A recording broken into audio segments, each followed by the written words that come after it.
आपको पता है अगर एक मिडिल क्लास परिवार साल में 10-12 लाख रुपए कमाता है तो income tax, GST, toll tax, education cess, sales tax, property tax, corporate tax, service tax, registration tax, capital gain tax वगैरह वगैरह वगैरह, ये सारे टैक्स मिला के एक मिडिल क्लास की 50% से ज्यादा आमदनी केवल और केवल सरकार को टैक्स देने में चली जाती है।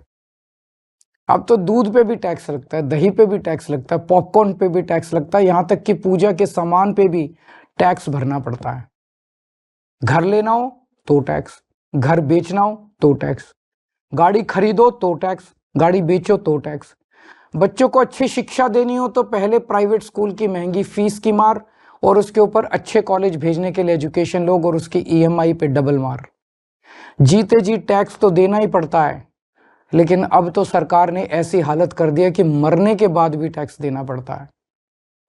और इस टैक्स टेररिज्म के बीच मजाल की वो अपने सपने पूरे करने की कोशिश करे।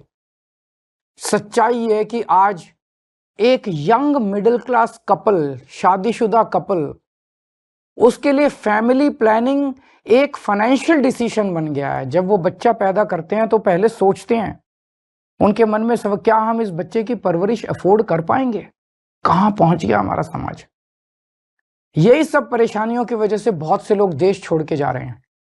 2020 में 85,000 भारतीय देश छोड़ के विदेश चले गए और 3 साल बाद 2023 का आंकड़ा दिखाता है कि 3 गुना यानी कि 2,16,219 लोग देश छोड़ के चले गए।